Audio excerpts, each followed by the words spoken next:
Shripati, Deputy General Manager, Small Industries Development, Bank of India. Mr. R. Gopinath Rao, IEDS, Deputy Director, MSME DFO, Ministry of MSME, Government of India. Mr. Mahendra Rathod, Managing Partner, PICO. Dr. Meera Venkat, Chairperson, VLEAD. Mr. C.S. Sudhir, Founder and CEO, Freedom App and IndiaMoney.com. Mr. S.M. Zulur Rahman, Chairman, Rahman Group Bangladesh.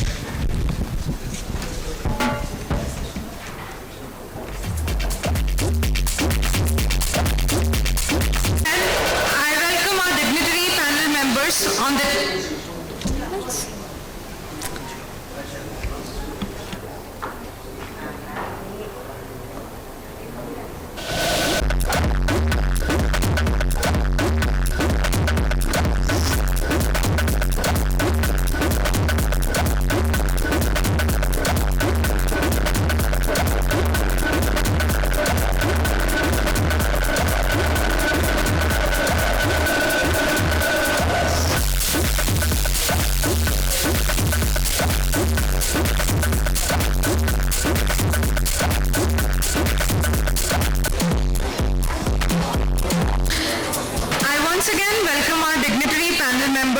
on the dais. Ms. Soni Mohanty, Foreign Expert and Co-Founder, Bitkin, Singapore. Mr. S. Shripati, Deputy General Manager, Small Industries Development, Bank of India. Mr. R. Gopinath Rao, IEDS, Deputy Director, MSME DFO, Ministry of MSME, Government of India. Mr. Mahendra Rathod, Managing Partner, PICO. Dr. Meera Venkat, Chairperson, VLEAD. Mr. C.S. Sudhir, Founder and CEO, Freedom App and IndiaMoney.com. Mr. Mr. S.M. Zulur Rahman, Chairman, Rahman Group Bangladesh. I also welcome Dr. Ajit Nigam, CEO, NIFT Foundation and Design Innovation.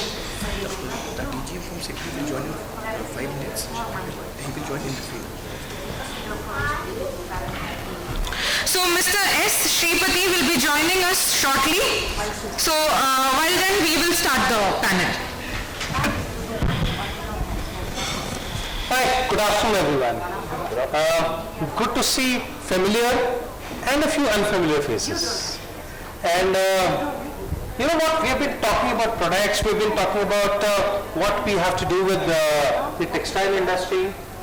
And this is what I've been talking to friends across. Technology and textiles has not happened. Finance and textiles is a challenge. Supply chain is a challenge. Market access is a challenge. So we have huge number of issues in front of us. What do we do?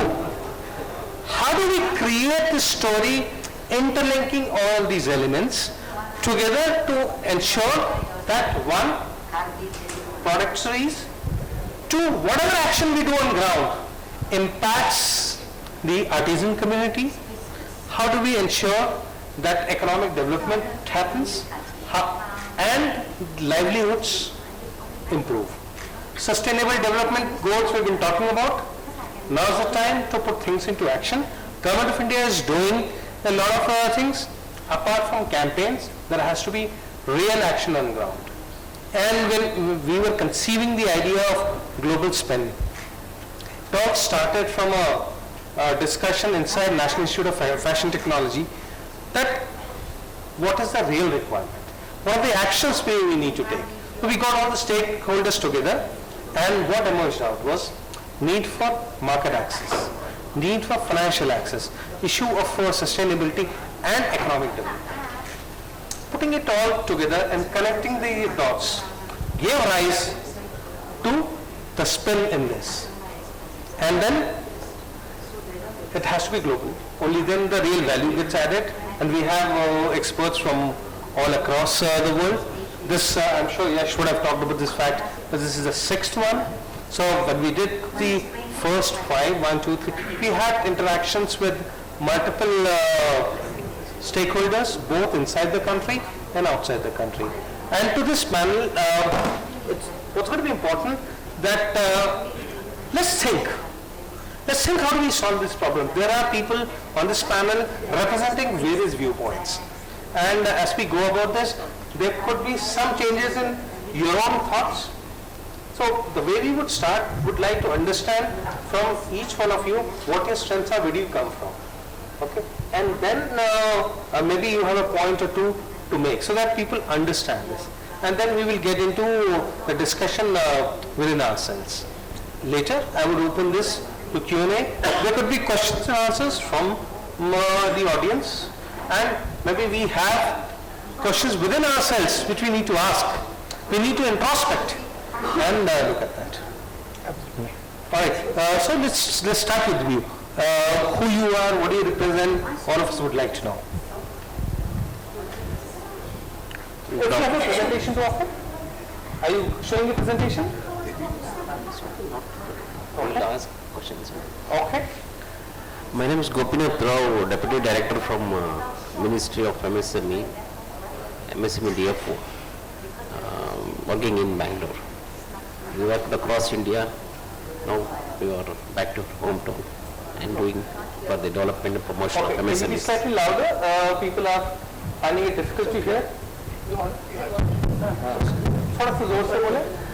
My name is Gopinath Rao, Deputy Director from MSME Development Institute under the Ministry of MSME Government of India. And we have worked across India in all the almost states, and we are back to our hometown doing for the development and promotion of MSMEs in the state of Karnataka. Okay. Hi, I'm C.S. Sudhi, founder and CEO of Freedom App. We are a livelihood education app. So when I say livelihood education app, we have about 900 courses in 6 languages across farming and small businesses. So within small businesses, we've got things like handicrafts, garment business, including tailoring for women. And today we work with about 87 lakh people across India to teach them these things. So the best part of Freedom App is that we've got exceptionally successful people from respective fields teaching on Freedom App. So all these courses are taught by people who are super successful in the respective fields. So with reference to the event today also, I'm concerned about the community where they have very limited resources and they were never exposed to professional skills. Today they are made to compete with global players.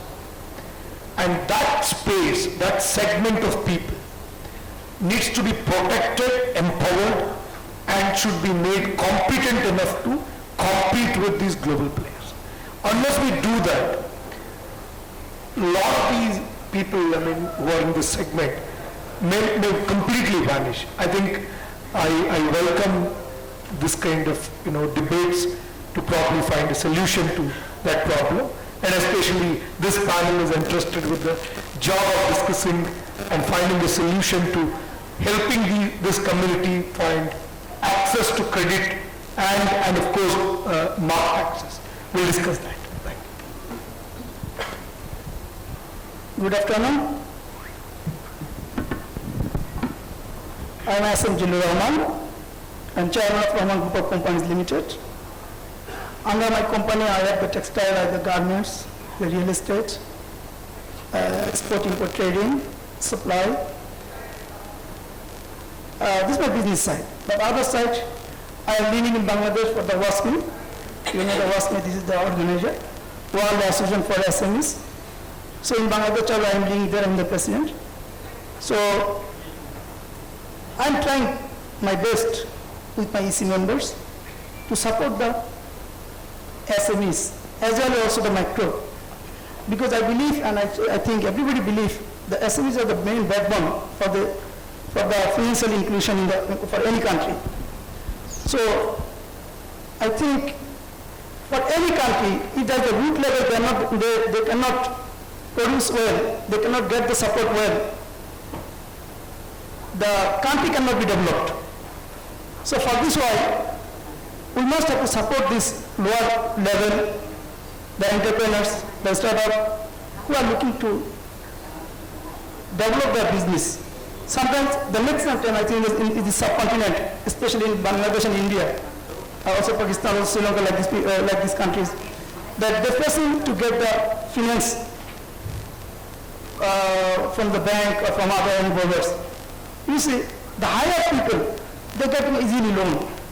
They're getting easily finance because they have the good connection, because they have the good chain. They can, these are unofficial, they can pay under the table money. But the poor, the lower people, they don't know the system. They don't know how to even the documentation. So I think we need to support them, and we are doing this. This is WASPIN in India. This is the head office, and in Bangladesh chapter we are doing this. And not only for India or Bangladesh, this WASPIN we are working for across the world. So I will be happy for anybody for any question later on. Thank you very much. Hi, thank you so much. So basically, I'm from Singapore. My name is Sunny Mohanty. I am basically into the technology field, blockchain. So I started my career in blockchain, loosely cryptocurrencies back in 2016, living in Singapore, when I left my very well-paid corporate job. And I was hunting for that startup, that space that I would like to explore, right? So that's when Singapore was the hotbed for all these crypto startups and blockchain startups. It was very, very early stage. Nobody knew what was crypto. The only thing they knew was Bitcoin. So since 2016, I have come a long way. I have worked with the biggest names in the space in blockchain. I now have founded my own exchange where you can buy and sell currencies, which is cryptos. Basically, if you want to buy a BTC, you want to buy a USDT, like, the currencies, you can buy, sell, do those transactions. I also run a consulting firm. For instance, Mr. Nikam comes to me saying, I have a great idea, but I do not know where to start. So we can help with inception, taking that idea and converting that into something executable, right?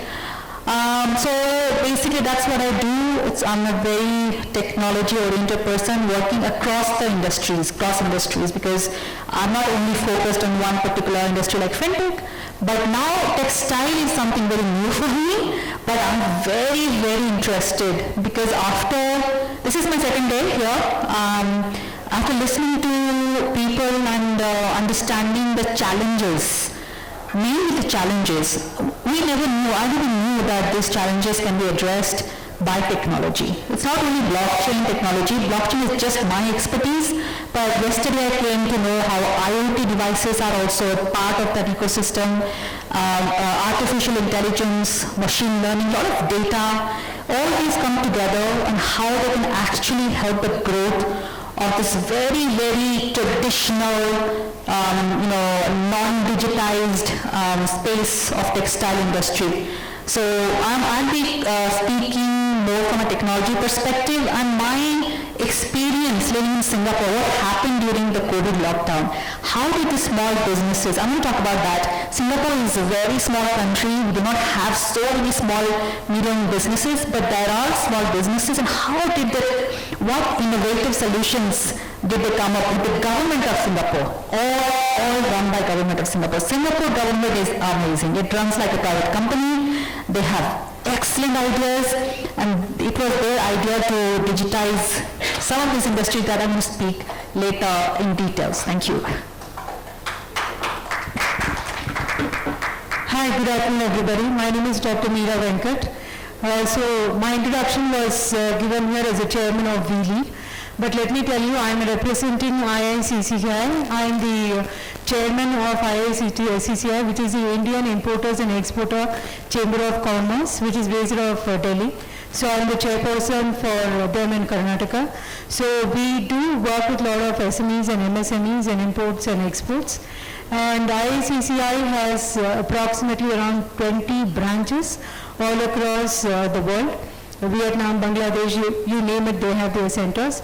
And we specialize in all the branches. So it is not only in textile, but more of it happens with the food industry, with IT, ITES, manufacturing, automobile, any industry we are in. And I'm also the chairperson of WeLead. WeLead is basically a women forum which is being formed to create opportunities for women. So we are only looking at what are the marketing opportunities which we can create for women. So WeLead has its presence for about now 5 years. We are there all around India. We are there in 9 cities. And we also have an application which helps at least around 12,000 women to come across together. So basically we are looking at how to create opportunities for women. I think more about it we can speak about textile industry specifically if we are getting any questions on that. So I would move it to Thank you. So hi everyone, my name is Mahendra Rathod and I'm founder of a company called PICO. PICO stands for Pan IIM Consulting Organization. So we are like bunch of 6-7 IIM graduates who came together with a plan to basically do something for the startups. Now traditionally when we talk about startups, everyone talks about funding and everyone talks about successful startups and the amount of money, the $1 billion, the unicorns, etc. However, for every one successful startup, there are like lakhs of startups who are unsuccessful or who doesn't even know how to start business, right? So what we are trying to do is we are trying to create an inclusive platform. It will be a tech-based platform which will solve a lot of problems for the startups, specifically focusing to tier 2 and tier 3 cities. What we are trying to do is basically, we are trying to provide them a lot of, elements starting from the education, which means in the platform a lot of education related to how do you start your company, how do you create your business plan, how do you reach out to the VCs, how do you scale your business, to basically, mentorship as one gentleman said that, they have mentors. We are also going to bring a lot of industry mentors into the platform who will provide on session basis, mentorship to the startups, then definitely the fundraisings and the GTMs and the other aspects, right? But what we are trying to do is basically create at least 1 million startups in India, in next 5 to 10 years. That is what we aim to kind of achieve. Specifically to textile, we will create a separate cohort itself, focusing on the textile. So we need to have, likelihood of basically textile startups as well as investors who are interested in textile startups basically coming to this platform. Why? Because every industry has a different dynamics. An investor who is investing in tech domain may not understand textile and vice versa, right? So the cohort of textile, we will bring around 10,000, 20,000 startups available in India. We will start from Karnataka and then move towards the other states and make sure that we provide them investors, we provide them knowledge, we provide them consulting, and we make sure that we have more successful startups in this space. Thank you.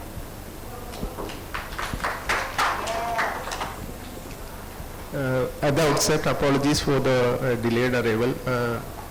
I was the last to come. Apologies for the late coming. I am from SIDBI. My name is Sripati. I am from SIDBI Bengaluru branch. To give a brief introduction of SIDBI, SIDBI is the All India Financial Institution set up under an Act of Parliament, and it is the apex body for the promotion, financing and development of micro, small and medium enterprises. So we in SIDBI doesn't limit ourselves to financing alone. We also are active in the financing, in the promotion and development activities, where we also have set up a lot of institutions and also helped in develop a financial ecosystem which will help address the varied needs of the MSME system, MSME in the country, including the Mudra or the 59 minutes loan website. And then we are also now one of the promoters of ONDC, and then SIDBI is also coming up with a digital initiative called GST Sahai, which will be clearly a paperless, collateral-free, unsecured loan against a GST invoice which a MSME will be raising. So that is going to be a game changer, because based on a cash flow, MSME will be able to raise finance purely on a digital mode within 30 minutes of it raising an invoice, GST invoice. So it's going to make a sea change as the UPA has happened, as the ONDC is going to take place. So the banking system itself is going to undergo change. Definitely in this GST Sahai, there are almost 22 aggregators, financial aggregators, other banks are also participating. Coming to the textile, which is the focus of this event, SIDBI also has been the apex, the focal one for the channelizing the fiscal benefits, the subsidies for the textiles, as and when Government of India has announced set up subsidies. On its own, SIDBI has also been addressing the issues faced by textile units, especially the dyeing sector, wherein we have been making a cluster-based initiative to address the environment-related problems the dyeing industry would have posed to various centers like Tirupur or Ludhiana. So the intervention has been on a sector-specific at appropriate intervals. So we'll discuss later as the discussion goes ahead. Thank you. All right. So how from all of you? So we're going to start with one of the most important elements why a business exists.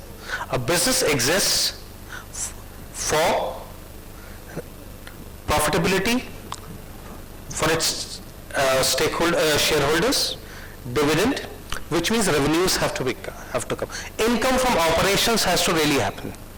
And how does income from operations happen? You need to sell a product or a service, which boils down to the fact that how do we give market access to these thousands and thousands of enterprises starting out at a SME level, or at times even at a larger space. And I would again like to start from here, and anybody could join in at this point of time. That market access is an important element. What is your organization doing? One, for market access, and what do you think is it doing correct? Can something be better?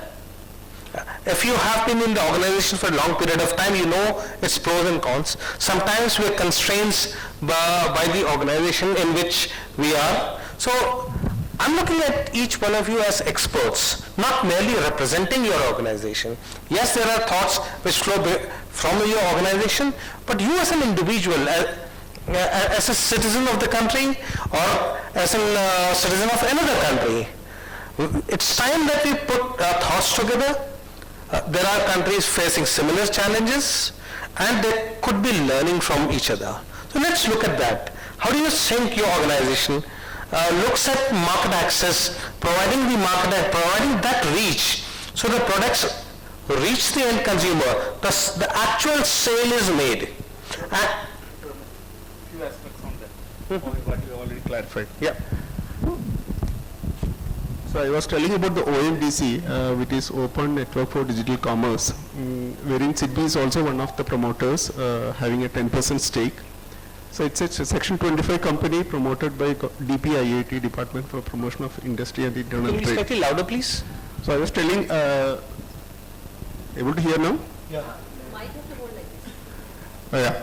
So I was talking about ONDC earlier also. So it's an open network for digital commerce. It's a Section 25 company promoted by DPIIT. So regarding the market access, that is going to be the game changer as days goes by. We are just in the beginning stage of ONDC, and SIDBI is one of the promoters along with various other financial institutions including NABARD and various banks. So what is going to happen is that the way we are using UPI apps these days and the way we are relying on Swiggy or Zomato, this initiative by Government of India is going to make a sea change in the way the business is going to be conducted, the way the market access is going to be enabled for all. It's not for any person, it's for all. Right. So help us understand this. What I was trying to say was that let me be focusing on MSME as such. What SIDBI also has done is that SIDBI also has signed an MOU with the ONDC, besides being a shareholder there. The objective of this MOU is that we will have a 3-phase development to make the MSMEs participate in this network of networks, if I can use the word network of networks. So wherein all kinds of players will be coming, and then there is going to be a digital marketplace as is happening with Amazon, or maybe on a larger scale, so to say. So something like what GEM does on the supply chain? Sorry? GEM, the procurement is happening through GEM. Everybody getting aggregated. Is the thought similar? It is something, it could be something beyond that, sir. Okay. It could be something beyond that. I think sir is having more clarity on that. Sir, would you like to explain? See, actually, basically in GEM, what happens is government is the buyer, where it's going to procure the goods and services from the micro and small enterprises. They are the seller. But in the case of ONDC, it's like providing a platform for small and medium, micro level retailers, traders or manufacturers, so that they can sell their products openly. So the customers can directly access on that. It is like B2C. Directly they can access and they take it out. Now we know about the Amazon and the Flipkart, all they are using now. Now it is a government side they are trying to use. Now the market access is not much, almost 10% is the market share, not as per present survey, but it will increase over a bit of time. It will increase, it will cross more than 60-70%. Once it crosses, no, entire thing will be, just take it out. It's a growth, it's beginning. Just to add to it, on ONDC, it's a very simple technological revolution, I would say, because the way Aadhaar... Technological revolution. Right. Okay. The way Aadhaar transformed the way we do things in the digital world today in India, I think this is going to do it. I'll tell you what happens here. Earlier, if I have to build an e-commerce platform for small businesses in India, I had to bring consumers to my platform so that my sellers can be benefited. The challenge is to do that, right? In e-commerce business, it is not to bring sellers, it is to bring the consumers to buy. Buyers is a challenge.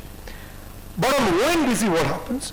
You bring all the sellers onto the platform, connect it to ONDC network, which in turn will get you access to every other e-commerce platform in the country, which is already on ONDC, which means now you've got Snapdeal, or you've got Paytm Mall, or currently I think Flipkart and Amazon are not there on the platform. Once they are there on the platform, now you are a very small e-commerce player. You have only got probably 100,000 handlooms in India who are trying to sell their products through you. But now you're a very small e-commerce player. You've not invested much money. You don't have money for discounting, things like that.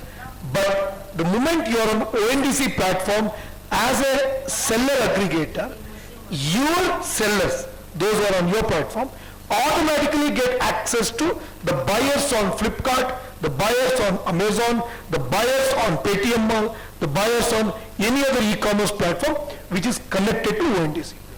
That makes your entire e-commerce marketplace across democratic, which means even a small player from a remote town can dream of selling his or her product in the global market through these platforms. So it's a very powerful idea, and we can probably bank on it. We can be very optimistic about it because of two reasons. One, as I said, they're kind of trying to replicate the kind of success they brought in, or the reform they've done it through UID and NPCI, the UPI Similar thing is happening here. The second reason is Nandan Nilekani sir is leading the tech innovations. So probably he being the advisor to that, probably you can be rest assured that it's going to be a big revolution. You wanted to say? On ONDC? Yeah. So, as I understand, ONDC is trying to compete with Amazon and Flipkart, wherein when you get on board on Amazon and Flipkart, Amazon charges the seller fees, okay, which is ranges from 18 to 25%. But they also have a policy wherein they safeguard the seller whenever the product is stolen. I am selling on B2C platform. I know what are the challenges. Every now and then, whatever the 10 products I sell, 3 are stolen. And that is because of COD service. So how is ONDC will be playing a role in that? Number one, will you be offering COD service to the end user, that is B2C? If yes, and if these things are happening, will like Amazon will be able to refund 100%? Because these are the challenges I am saying on ground it is happening and I am the seller. So now ONDC has defined everything. So ONDC has got last mile delivery partners like Dunzo, right? Or road, whatever. So there are other last mile delivery partners. Then they have got buyer aggregators. Buyer aggregators are like your Flipkart, Amazon or Paytm Mall. Then you've got seller aggregators. Like Snapdeal is a seller aggregator today.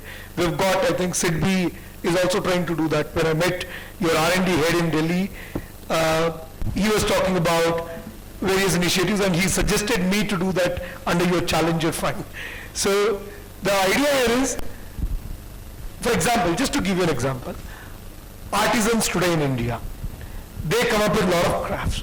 Now they want to sell it off.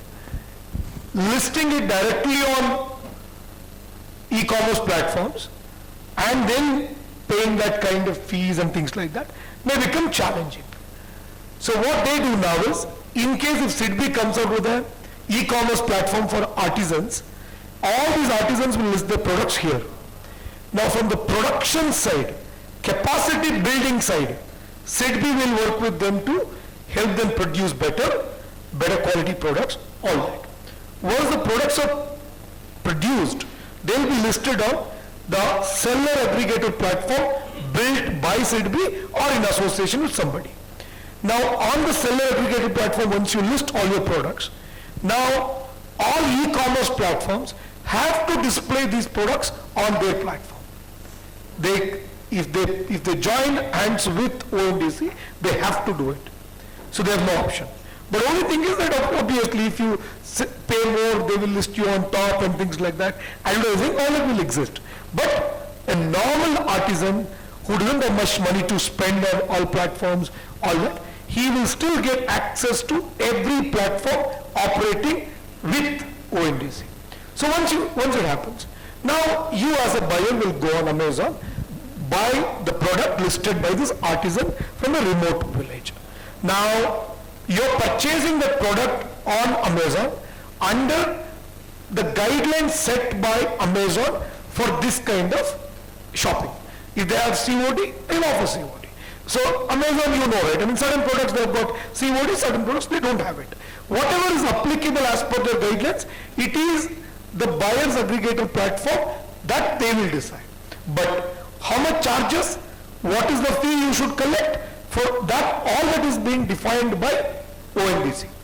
In fact, ONDC, the Koshi sir, who is the CEO of ONDC, they are very outspoken. They speak, or if you follow them on LinkedIn and all, or their YouTube videos also, you will get to understand how this is being organized. It's a very well thought through thing.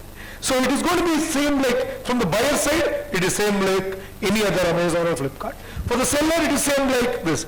But the only difference here is the fees are, the charges are defined by the platform. Thank you. Madam, just to add on to what sir has told, Sidbi has actually planned for a 3-phase involvement in that MOU which Sidbi has signed with the ONDC. The first one is to sensitize the MSMEs to take the ONDC benefit. That is first one. And the second one is an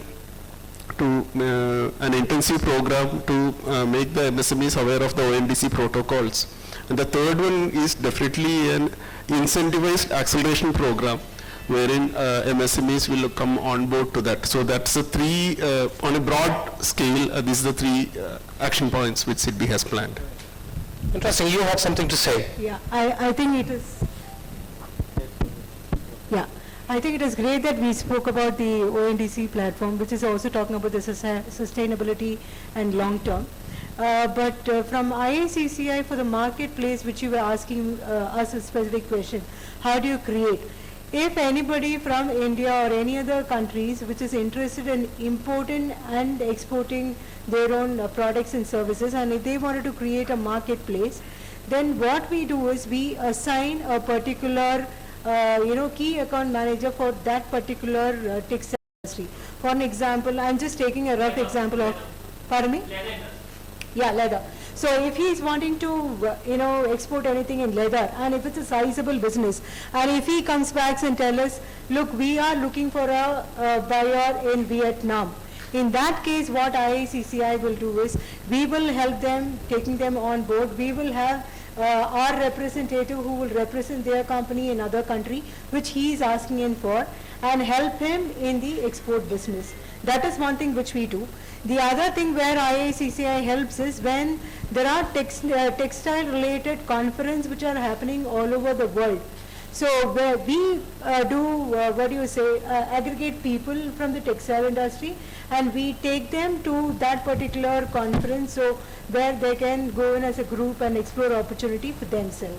And same way, when we also get delegates from the other countries to India, then we also invite all the textile owners who are there, who can also come meet the delegates and explore opportunity for themselves. So these are some things which we do it on the market space point of view. Before I come back to you, would like to hear from Bangladesh. Just in short, I'd like to say that if there is no market access way for any producer, and he or she or the company, if they know the idea how to go into the market access for the products, they will be the must loser. So in the main thing, in the remote area for any country, for Bangladesh, I'm telling about the perspective of India, Bangladesh like this. But in the remote area, they don't know how to get the market access. So they need to train up, they need to awareness that, and have somebody or have some organization to support them, that this way for the market access. Like just, it is I am very much happy to hear from you that you have the specific, like maybe he need for leather items, and he needs it from the Bangladesh. So if you have the data, you can connect for him. It is very good. But this has to know these remote peoples, the producer. Thank you very much. So would it lead to consulting opportunities for multiple organizations? Let's hear from you. Yeah, so definitely, a lot of awareness is to go into kind of building this kind of startups, as I would say, because 2014 I had a company called Sellerworks. Okay, Sellerworks, we were basically at that time Amazon, Flipkart, Myntra, there were some 18 to 19 platforms. So we created a tech platform wherein the small sellers who are sitting out of Surat and Agra can actually start selling their products on Amazons and Flipkart. And we were very successful. We actually raised $2 million of funding also from Accivar Partners, which is run by Mr. Sibulal and Chris Gopalkrishnan. And we onboarded at least 5,000 to 7,000 startups, small startups on the platform. I myself spent around 6 months in Surat and onboarded a lot of small sellers on the platform. However, that is when the reality struck. So there are two things which has happened, right? One excuse is, me, can I, excuse me? It's slightly disturbing. Okay. Yeah. So after running this company for around 2 years, we were getting revenues, etc. The reality struck. So there are two things which happened, right? The first is, in e-commerce platforms like Amazon, 80 to 90% of the business is done by organized sellers, and they are 5 to 7% of the total volume. So there is definitely a Pareto happening. which means even if I list someone from Agra, that does not mean that person will actually get the business. Okay, so what we started seeing was after 3 or 4 months of experimentation, people started dropping off the platforms. Why? Because they are not getting business. Now how do you get business on Amazon? Amazon is very, very smart. Amazon, Flipkart, or all these platforms, right? They are very smart. What they do is they charge you something called marketing fees on top of the commission. So for example, they'll charge the commission on the product which is sold. On top of that, there is something called FBA. So which means, they ask you to put your products in their godown, and then from there, they just take slightly higher commission. So basically they end up taking 50% commission. On top of that, there is an issue of basically, if you want to get the buy button is the most important thing in an e-commerce. If you want to, let's say for example, you search for TV is a wrong example, okay, you search for some dress material, you will get at least 10 to 15 players selling the same design, same color, and this is a real example of Surat. Now how do you get the buy button? Because buy button people get 90 to 95% of the sale. That is where Amazon or Flipkart, I use this term interchangeably, they actually charge an advertising fee, right? So it becomes very, very difficult for a small player to actually be a big player, by getting sale. It is very easy to get listed. For example, anyone who knows little bit about listing can actually go and, a little bit English actually can go and get listed. However, it is very difficult to be successful there. Having said that, what we need to do is basically do a lot of awareness, like for example your platform which is doing a lot of awareness. Let's say if you are creating a platform, okay, what are your SEO keywords, how do you get the buy button, how do you make sure that you sell, what kind of quality, how do you make sure your returns are kind of controlled. So when we were doing this analysis, we found out that when you do a returns analysis, there is always an 80-20, right? 80% of the returns are coming from 20% of the items, right? How do you identify those things? These are the things where the sellers, the small sellers, artisans have to be educated to make sure that they are successful in this platform. The third point which I want to make is basically micro entrepreneurship somehow economically fails a lot, okay, unless until it is a very, very specialized product. When I say it fails a lot because of the economies of scale, right? The players, let's say if I am a small artisan, a specialized handloom artisan from a small village in Uttarakhand, I might actually reach to the market, but I might have to pay 70 to 80% of the margins to kind of even make some kind of money, right? So we might probably take some lessons from China also, saying that okay, can we create clusters of some kind of items, similar kind of items, where the cost comes down drastically because of the economies of scale, and hence the profit is distributed in the wider area, right? So this is some of the things. Very interesting. This is a slightly different take on this, and the real power actually goes to the dominant player, and the dominant player is in a position to abuse his dominance for this. Before I come back to you, is there any way out, technologically speaking?